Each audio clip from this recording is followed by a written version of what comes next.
start at the beginning, because that's always the best thing, isn't it? Well, the beginning's got to be the nurse's buckle, hasn't it? Oh yeah, completely. That's got to complete. And I did find it, after, that I said to you that I didn't think that I'd still got it. Mm-hmm. I found it. Found it. Yeah. So I should wear it on Sunday. When we're next together. It's amazing, isn't it? You could use it like as a fashion icon now. I know. Exactly. Hi, it's Debi Marriott-Lavery, and this is part of my Beyond the Dots podcast series. And I'm still focusing on Inner Circle, and today I'm introducing my best friend, my inspiration, my just absolute bezza, Veronica Bennett, and we're going to talk all things crazy, all things fun, all things fabulous, and all things patterns. So we probably should explain to everybody about the buckle, shouldn't we? So, never mind Gucci. Never mind Gucci. Let's have this buckle. I know. And I was styling it out even back then. Definitely. Definitely styling it out. Can you remember, like in the nursing home, in the nursing, unit, because it was a unit, wasn't it? Rather than nursing home, it was 50 bedded. 90 bedded unit. And, whatever you kind of turned up with that day, like the girls, the staff would turn up in it the next day. However you had your hair. Remember when you had it plaited? Yes. And then for the next few weeks, it was like everybody had plaits. Yeah, certainly styling it out. I know, but that was how we went, wasn't it? I remember so I was the nurse. I'm sorry. I mean, and we've had this conversation. So if you think about it, I was 22 years old. Mm-hmm. Jesus God. So we have known each other now over 30 years. I was thinking about that. I think we've known each other more than our respective partners. Oh, completely. Well, we've both been divorced. Exactly. And remarried. So it's the patterns. This is the thing that we're talking about, patterns. My goodness. We just have so many kind of... interweaving, interchanging, and how much like those patterns have helped us to grow together. Oh, no. Because when you're on this, when you're kind of juxtaposing in those places where you are so in a different profession and I'm in my profession, which is different, but like just having those levels of connection and difference has helped us just to grow as people, but as friends as well. Oh no, completely. And I think so. Just for a bit of context for everyone else, who's listening to our craziness today, which is, I'll come on to that in a minute. It's so weird, isn't it? We have these conversations all the time, and now we're having a conversation that other people are going to listen to, which is really odd. But anyway, so we met in 1992. Oh, you're so good with dates. I know. It's numbers. I do numbers. So we met in 1992, and I was the nurse manager at that time of a 90-bedded unit for the chronic sick and terminally ill. And it was the first time I'd left the NHS, and it was my first big job. So I was running the whole thing, 22 years old. I still do not, what I would tell my kind of self, but now, Jesus Christ. Anyway, and I walked down the stairs and you'd come for interview. Yeah.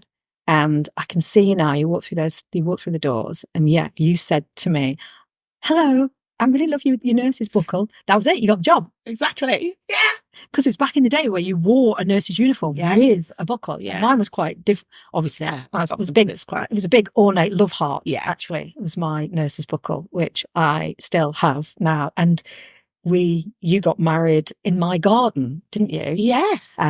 During COVID, kind of when it was all legal. You could. It was when you could get married. We had a marquee in the garden, and I did I was your best woman or whatever, and I did that speech, and I was desperately trying to find that flipping belt buckle to tell that story, and I couldn't find it, but I've since found it. So yes, I will. That's really good. I will do that. So we have been friends for 30 years, and I've been doing these podcasts as part of my work life, and one of the things that I've been really kind of thinking about is patterns of life, patterns in business, how patterns help you, I think, navigate your life, kind of because you look back at kind of things that happened, you look at the patterns that you need to take forward. And I was thinking the one person that I probably have more patterns in my life with is you, the 30 odd years that, as you say, that we've had such a connection, and we started at the same time. So I was the nurse manager, you became the deputy nurse manager,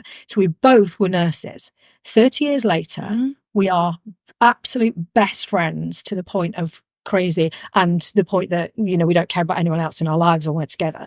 But our work lives have gone very differently. And I think this is one of the things I really wanted to explore, like how we've kind of done that. So we started off together, these two little nurses. Neither of us really know what we were doing, running this huge unit. Successfully, I might add, but I think it was more with luck than design. Bless us. And here we are now. You are a psychotherapist. Do you know, I just said that. I got goosebumps. It's like, it's so weird because it's like, you know, you are one of the people, if probably not the person, who inspires me most in life. I'm going to get really emotional about that, but because of what you've done and where you've gone and how you've navigated your own personal journey as well as your work journey. But that little nurse, oh no, we'll get to it. But that little nurse who's become this psychotherapist now. And I was this little nurse who's become this CEO. Yeah. And what on earth? I think it's like, for me, it's like bypassing institutions. It's like, you know, the nurse was so institutionalized, wasn't it? With all the, I don't know, all the things that keep your creativity and your life energy locked up, I thought, for me.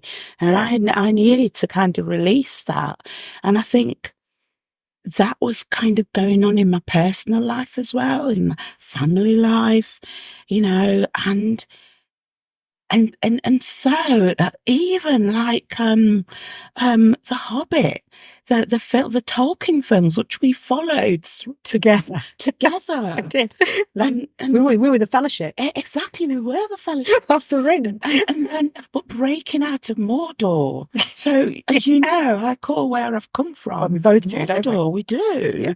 And so bypassing all those things that in my life, in your life, which was so difficult.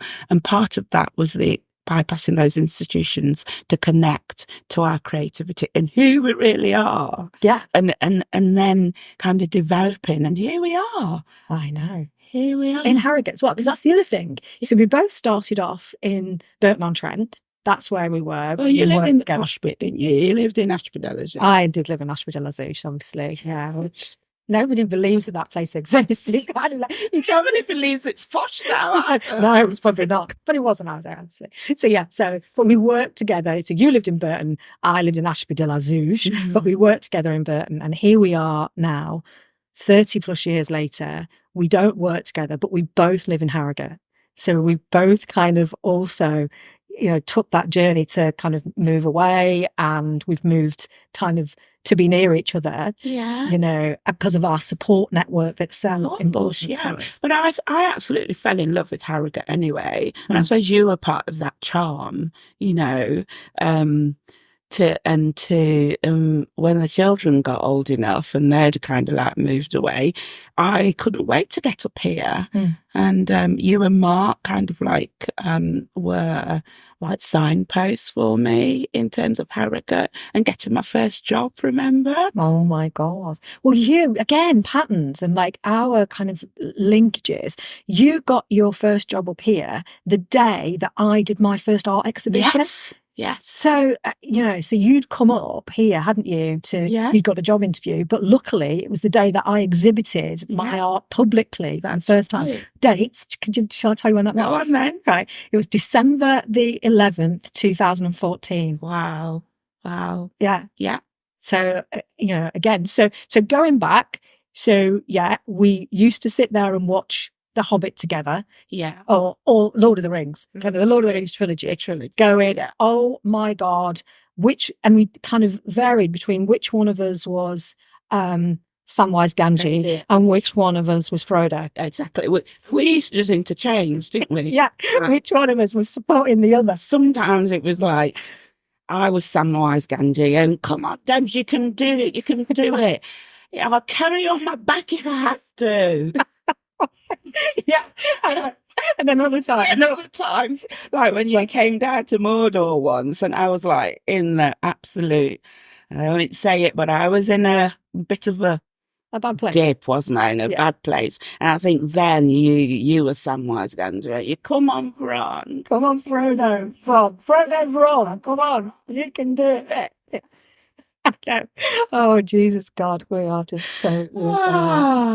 So from a work perspective, so I want to talk to you about your work, and then I want to talk to you about your private life, so your personal life and the patterns within those. So from a work perspective, so that you talked about this a little bit, but so the little nurse in the little uniform, you're also so good in your uniform, by the way. I love my uniform. No, you look great in it.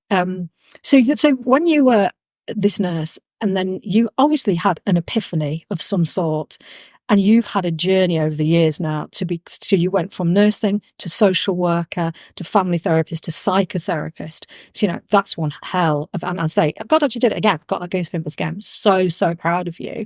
You've done that. So tell me all about that. Oh, where do you start? So I started off as a nursery nurse, didn't I? Oh God, yeah. And worked in Birmingham in that voluntary organisation for children whose mothers and parents and carers went to work really early, and so we used to look after them. We used to drop them off, look after them, and that was a real eye opener from Little Burton. Working in I won't say the place, but it was quite a big place. It was quite a deprived area, and I used to get kind of battered quite a bit by the kids, but they were amazing. So that was kind of a bit of an opening up to the world. And I guess was that your first job? It was my first job, yeah. Well, it wasn't quite my first job. My first job was working with partially deaf young people. Well, that was in Rangemore, which is not very far from Burton. It was my first job where I'd kind of travelled out. And I guess it resonated a lot with me in terms of my personal upbringing and, but it also made me really grateful. And it made me see that you can change and you can alter people's lives and you can input into people's lives. And, so from then I kind of thought, I want to do my nursing.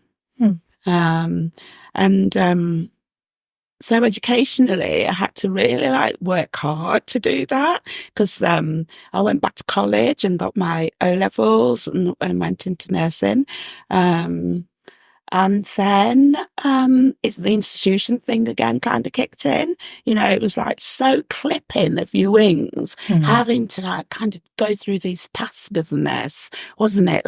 Especially on a busy ward where you're just tending to people's physical needs, having no time to kind of sit down and say, properly, how are you? What's bothering you today?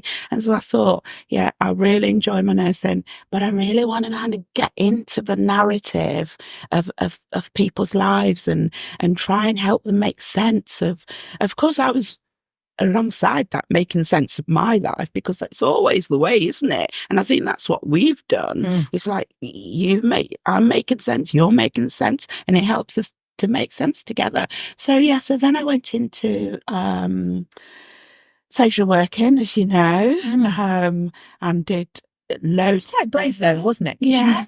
You walked away, if I remember, from, at the time, for nursing, we were highly paid, weren't we?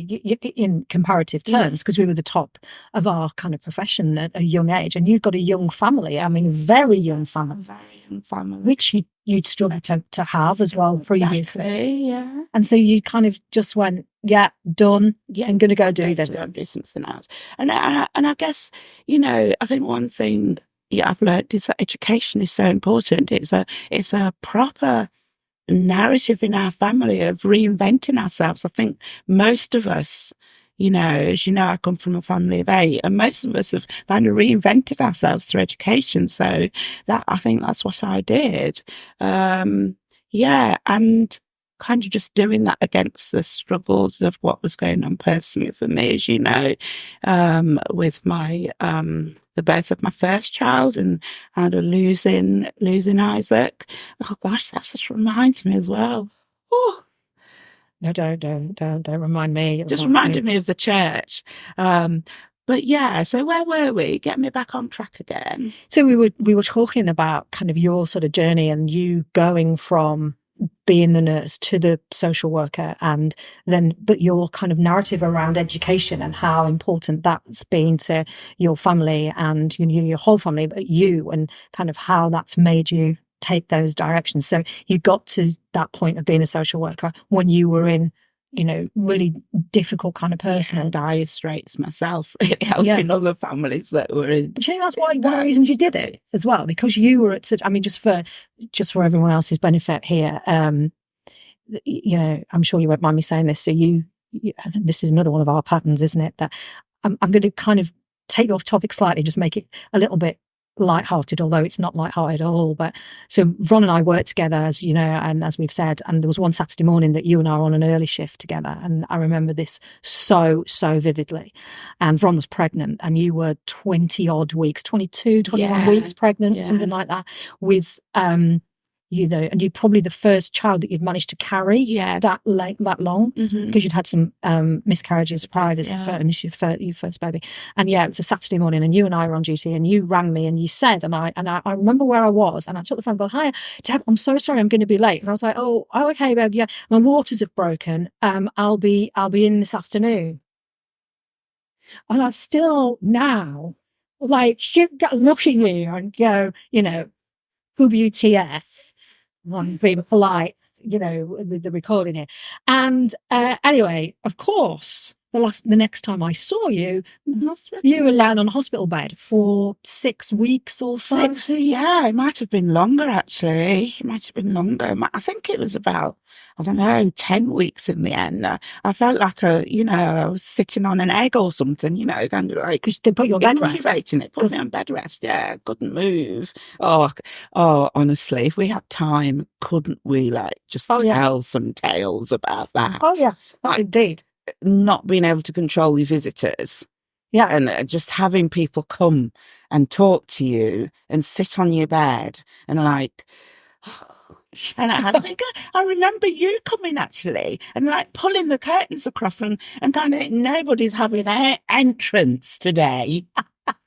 So typical. It's me and my girl. Yeah, exactly. And those curtains in hospitals, though, I mean, even as us as patients or us as nurses, those curtains are ridiculous. What do they actually do? Nothing. It's like, oh, that's it. No one can hear me now. There's a curtain around the nose. Yeah, of course, as we're probably slagging off the whole of the ward. Or you're creating kind of narratives for people. That's their story. What's that? Or while you're lying there. But anyway, you did. You gave birth to Isaac, but very prematurely. Very prematurely. So after about 10 weeks, Isaac was born. Oh gosh, it's a long kind of story, isn't it? And some of it's so sad as well. And unfortunately, after 12 weeks in this world, Isaac died. So that was very sad. It was the worst funeral I have ever been to in my entire life. But you were the most serene thing I have ever seen in my entire life. And I don't know whether you just were serene or whether you just weren't there. You were physically present, but I just don't know. And I can see it now. I can see myself as this absolute blubbering wreck of an individual that didn't stop crying from the start till the finish. And you were just this absolute serene, and this tiny coffin, this white coffin. Oh my God, it is, and a burial and the whole thing. And it was the time that you then, after that, decided that you were going to go in to be a social worker. Yeah. I mean, just so brave. Yeah. I don't know. I think sometimes you have to be strong for others, don't you? You have to kind of be strong. And I think that's that professional edge of us, like nurses. Yeah. You carry yourself in a certain way. But yes, certainly going into social work, I think that, that experience really was quite pivotal in doing that. But of course, when I went into social work and went into child protection, as it was called in the day, there was this, having to experience children being taken from their parents. And, it's an amazing world, isn't it? And I think it's all those sort of experiences that made me think, what's going on psychologically for people, and how can I accrue some proper skills? I think there came a time in my social work experience that I was looking in my toolbox for, for how way I can connect with people. I'm just thinking, oh, I don't think there's anything there. I think I've used them all. Yeah. And so then that propelled me into family and systemic psychotherapy, which is what I'm doing presently. And I absolutely love. It's just not a job for me. It's like I don't know. It's a vocation, isn't it? It's a vocation, yeah. And I've seen you kind of flourish with that. And of course, and I just want to kind of bring it back to patterns a little bit, because while this was happening to you, I also left nursing. And I kind of decided because at that stage, I suppose I was the leader, wasn't I, of the organisation that we were working at, and I'd moved away from clinical nursing really because I was running the whole thing. I mean, facilities management, leadership, all those things I had to learn. People skills. You talk about toolbox. Oh my God! And I think I got to a stage where I understood what my toolbox was, and that my toolbox was really about leadership, and that's kind of where and absolutely still making a difference. All the things that we've talked about, the understanding of what I could influence that could have an impact on people's lives positively.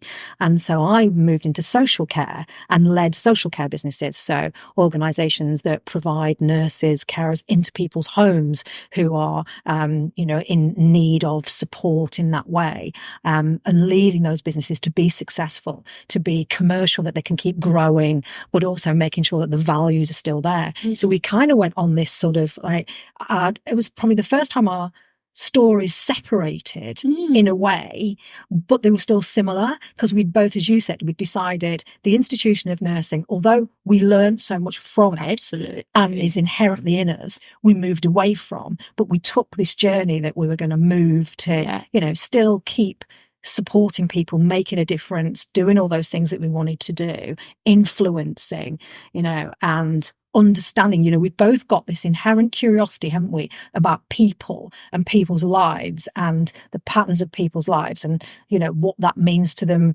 kind of the way that their behaviours lead, them into the future and whatever. And they're the kind of conversations that we have all the time. And we have those about each other though, don't we? Because there are times that, and I'm going to come on to your personal life in a second, that I know that I become the psychotherapist in our relationship to you, and you, oh my God, are the psychotherapist to me in my relationship. In our relationship, you are a huge part of my inner circle. You keep me on the straight and narrow. You support me mentally, and you've guided me in a number of decisions and things. But I know that I do the same for you. But it's always interesting for me doing it for you, because you are a psychotherapist and I become this amateur psychotherapist. And I think, and then when you say things to me like, oh my God, that really helped me. And I think, oh yeah, look at me, it's quite good. So can I ask you, if you don't mind kind of sharing, because so not only are you an absolute superwoman, that you have done what you've described in terms of your career to find yourself now at this time that you are this really successful psychotherapist who, has your own business now and support people internationally as well. You've got clients in America, I understand, so you've got all of that. And that's what you've done. And you've done that at a time when you've had some real heartache, as we've said. You've lost a child. You now have 2 grown up and a grandchild on the way. Yeah. Amazing. To be non-on. Non-on. That'd be amazing. So you've got all of that. But if we take you back to your childhood, and if we're talking about how things that we do in our lives guide us, lead us, is it nature or nurture, all of those things, you do systemic psychotherapy. So, patterns of people, of where they're heading, what they're doing, where that's come from, behaviors. So, but talk to me about you, because, what people don't probably realize is you were born in Jamaica. Yeah. So do you want to start there? Yeah, I mean, I don't know how detailed you want this, but I suppose if I was to follow a framework of psychotherapy and systemic psychotherapy, I think that's you've got a point there. It's really important that it's systemic, and generational patterns within that is so kind of significant. And I often say to people, generational patterns, how is it that it is so obvious, but we are so unaware? People, that the patterns just keep repeating if we don't interrupt them, if we're not aware of them. And so I think that was the journey in my life to make sense of my upbringing. I mean, I don't know how personal I can get as much as you want on here, but I see it so much in children that are not cared for by their own parents, which applied to me up until I was 8 years old. So I lived with my aunt and uncle, and it wasn't a very nice experience, but I'm grateful that they gave me a home. Because your mum and dad, was your dad emigrated? Yeah, here's Windrush, part of Windrush generation. Yeah, and wanting very much to set up a different life for us.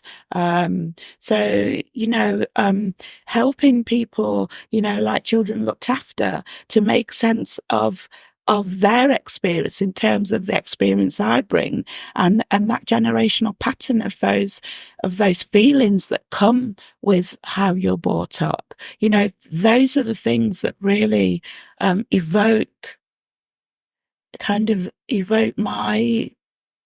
my ability to sit in someone else's shoes and to kind of want to understand, not make assumptions, but to be able to people to have a sense that, this woman, she understands. Lived experience. To understand. Exactly. Totally lived experience. We hear a lot now, don't we, about authenticity and lived experience. Yeah. Oh my God, you embody so much of that. Yeah. And it's so important not to make assumptions and for people to bring their own experience to therapy. But I guess that idea of the past and the present and the future, the patterns, exactly. They overlap. You go back. Yeah. You go to the present and you take a step into the future, but you might step back again, and you might go, from there go back. So it's an ever kind of enduring pattern, and I think narrative, I mentioned narrative so much today, is so important as well, because people are not their narratives. That the experience like that. Well, people tend to think that what the narratives that their experience have afforded them, and sometimes it's other people's, has put that narrative on them. Okay, you're no good. You'll never make anything of yourself. Yeah. You'll never do this. Or they tend to believe that narrative is theirs, that it's personal, and that they have to live that narrative. Yeah. But they say don't. But people can create new narratives. Look what we've done. Oh my God, yeah. We've created different narratives. And the more you begin to live that story about yourself, about being successful and being, moving on from your difficulties, the more you become that narrative. Yeah. And I think that's what I've done. That's what's helped me so much, in my personal and professional life. I don't want to talk about, unconscious biases and stuff here, or, stuff that we call the social graces, which are things in society that are unseen, but they can't kind of quite make up your identity. And, I'm very conscious that people's identities are made up of very, very different things, and how to be respectful of those things, but bring them into the conversation because they're so important. As people might not know, I'm a Black woman. Yeah. Because this is a podcast, people might not know that I'm a Black woman. And as I was of age, I'm not a spring chicken. I'm not a spring chicken. So those things are quite relevant to where I find myself and where I've been, where I am presently, and where I'm going to be in the future. Yeah. No, it's funny, as you were talking about that, and of course, when I came at this today, and I was so excited to talk to you because only you and I do just talk. No champagne today. No, it's coffee, and we are doing it quite well. Yeah, it's coffee and diet. Yeah. So when I was going to talk to you today, I wanted to talk to you about your work life and your personal life and our journey together in the sense of that. And as you were talking then, the whole point about your race, your ethnicity, I, again, forget sometimes that you walk into the room and that you are the only person in the room who is black. Colour. Yeah, a person of colour. And we've been together on many of occasions. And again, it's a podcast, but there will be pictures, I'm sure, so people get this. We stand out as a friendship duo quite a lot. Just a little. And I think that is ultimately about the way we dress, the way we look, our kind of glamour, which again, our creativity that we do, and we support each other in that. So fun, isn't it? But it is fun, and it's amazing, and I love it. And we walk around Harrogate, the amount of times that we get comments in one way, shape, or form. We could write a book about that. Really. But the point being of this is that, you were a person of colour, and even in Harrogate, where you live, you are a minority. And yes, I know about the struggles that you've had anyway through, as we just said, you were born in Jamaica, you left Jamaica at 8, your dad came back to get you and your sisters, and you had to start a new family. A constituted family, so we've got all that, which we can kind of touch on. But ultimately as well, underpinning all of that is, I guess there's been prejudice that you've had to also deal with in years. Yeah, I guess so. It seems like a bygone era, that does, because I think it's the way you deal with that. When, like in the 80s, the discrimination laws came out, and I was doing social work then, and, don't get me wrong, they've been hugely helpful in kind of like changing society, and I'm so grateful to have been kind of immersed in British society rather than any other, society, American society, for instance. It'd be a very different kind of story I would be telling, I think. So I was so grateful. But then me personally, in terms of, the discrimination laws, I just thought in some ways they could be unhelpful as well, because I think they could pigeonhole people and make people think of themselves as victims rather than having the self-agency or whatever you've got about you. Like mine was education. Yeah. Whatever you've got about you, resources about you, to both know and experience prejudice, but to not become that person who it squashes or, diminishes. And so I, in my social work, one of my banners was that kind of talk. And I think colleagues didn't really, and people still don't really understand, I don't think, fully what I mean by that. And this is the label as well. It's labeling, isn't it? And you can't become part of that labeling that squashes you. It's the narrative again. A narrative, exactly. You have to live your own narrative. Yeah. And so, I have experienced, kind of discrimination and stuff. But now I smile. I put my energy out there. And before people can kind of squash me, I put my energy out there, and people can take a bit of it if they want to, or, but I don't care. I just smile and put my energy out in a very, very real way. It's not a superficial thing. It's something that is really inside me, that kind of, I don't know whether it's happiness or contentment or... I think it's sass. Sass. Yeah, maybe it's sass. I think you've never... my experience of, being your best friend over the years, and, us being out and about and being in very different environments, I mean, yeah, we live here now. We're very lucky to live here, aren't we? We love where we live. But, when we lived in Burton-on-Trent and a lot of, one worked there and stuff, and we've been to different places together. We've seen different things.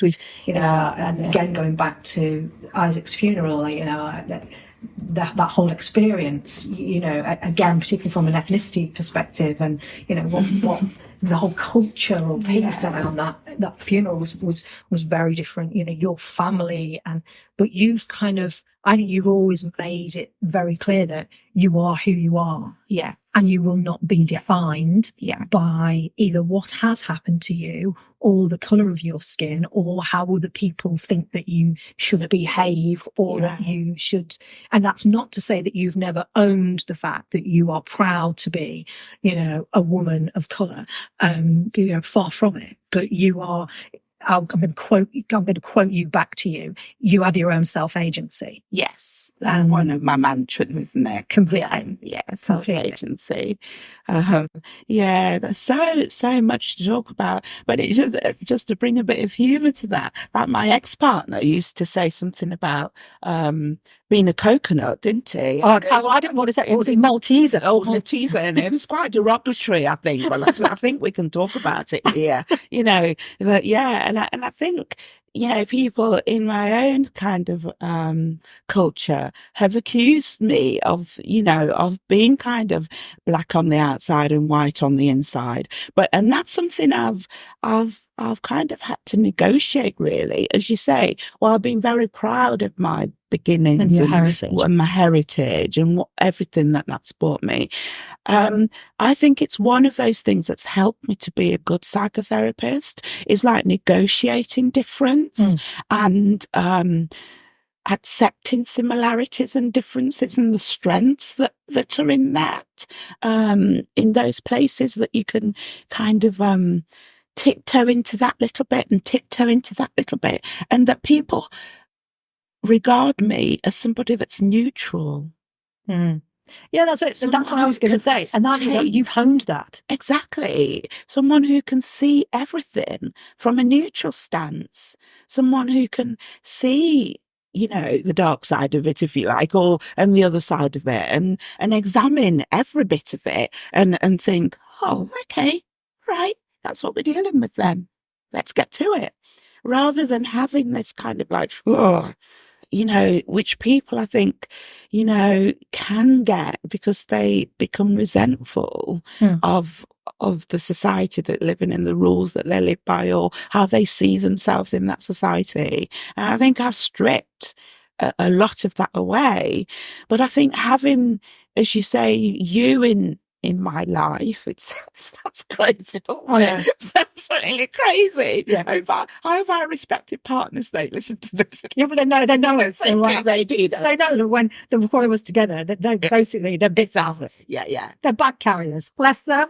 We love you both. But they carry our bags well. They do. We love them. They pull our drinks well. Yeah, they know their role. They bring us our champagne so well. No. But just having you in my life has helped me so much to talk about those things, those deep things, which I couldn't possibly talk about to anyone else without getting offended or, and you are such a neutral person. You've taught... It's just the weirdest thing. But you've taught me some of that, like just working with you, like working with you in that nursing unit, when you kind of were, you had to kind of put any judgment you had of people in a bag and stuff it away and just say, let's look at it this way, let's look at it that way. And and so I don't know, we've been like what are those things where you're like a flint, like you just fire each other. Oh yeah. You just we fire off each other. Yeah, fire off each other so much. And looking forward to doing that over a glass of champagne when we fire each other from each other. We're so silly together, silly head. What about 80 and the circle is squared and we are sitting together in a nursing unit, bossing everyone around, looking fabulous. But it's kind of, Because we can. Because we can. Be that nursing home. We can boss Just make sure you've got no like whiskers on my Oh my God. Same. Yeah. Absolutely. You flipping, Think you swear, that girlfriend. Think you swear. Right. Hey, we could go on. I know. We could go on, but look, what I've been doing over the last kind of few months is in my new role as a CEO, because we've both now hitched these heady heights, God knows. I mean, do you think anyone will ever find us out? So, like, anyway, I'm sure they will.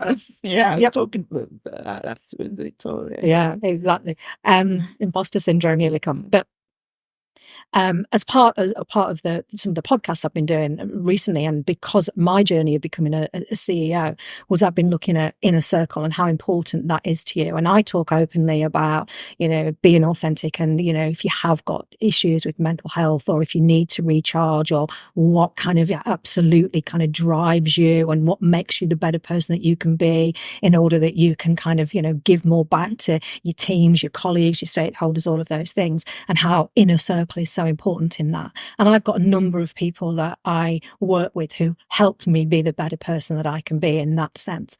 Why I wanted to talk to you today was because I think you do that in my personal life and my work life. Mm-hmm. And I think our parallels in our kind of work lives have just been amazing. That, as I say, we started together and here we are 30 odd years. And although we don't work together, we kind of, where we've gone in our sort of separate journeys, but the fact that I'm now CEO of a large housing association that has, challenges around its customer group who are very vulnerable and need our support. And you're this kind of, high flying psychotherapist who, helps us all and gets us all onto kind of, the path of enlightenment or whatever it is. It's amazing where we've come. And, I'm just so proud of us, really. We could, talk about this forever. And I think that what I would probably say, and I'll let you have the last words, but my view is, if there's two 20-year-old girls out there who kind of work together, or, are best friends and wonder where they'll go, then I just hope they have the journey that we have. And definitely. And I just hope that you do absolutely pull those whiskers out of my chin when I need to. Last words from you? Girlfriend, that's a promise. That's a promise. It reminds me of, we love RuPaul, don't we? We love Drag Race. And it reminds me a little of RuPaul and Michelle's relationship, kind of like when they describe where they've been and where they've got to, and all those kind of narratives that we've kind of like shared and intertwined as we've gone along. And I think the best is yet to come. I really do. I would really love for us to go on tour together. Yeah, exactly. In some capacity. Oh my God, how good would that be? We'd have some huge widers there in those green rooms. Absolutely. Well, Veronica Bennett, my chief inner circle leader, and my bestest friend, and my role model and my inspiration. Thank you. Debs, thank you so much. I just, my heart's just full, and I really do love you. You too.